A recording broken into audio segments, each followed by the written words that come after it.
DICT at MMDA.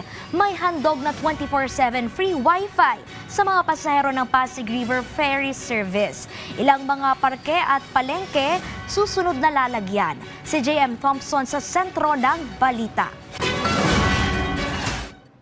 Sa patuloy na pagpapaigting ng serbisyo ng Department of Information and Communications Technology or DICT, katuwang ang Metropolitan Manila Development o MMDA, mayroon ng free Wi-Fi sa 12 istasyon ng Pasig River Ferry Service na 24/7 bukas. Inaasahang nasa 1,000 pasahero kada araw ang magkakaroon ng free Wi-Fi access.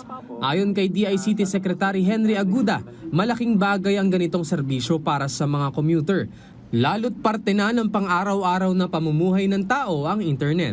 Kaya mahalaga na sa tuwing sila ay bumabiyahe, may pagkakataon silang palaging maging updated sa mga pangyayari sa paligid. Tiniyak naman ang kalihim na secured ang free Wi-Fi na ito at filtered din ang mga sites na posibleng ma-access. Maliban sa nag-filter kami ng content na bawal, ganyan, minomonitor po ng natin yan, Cyber Security Bureau. So, chinecheck po yan para masigurado hindi naman magamit dun sa hindi magandang bagay. Siniguro naman ni MMDA Chairman Don Artes na tuloy-tuloy ang kanilang pagsasaayos ng mga istasyon ng Pasig River Ferry Service para mas marami pang tumangkilik dito. Continuously, tinitry po natin improve mga stasyon, yung ating po mga ferries. In fact, may 2 po tayong na-procure na additional na naghihintay na lang po ng delivery.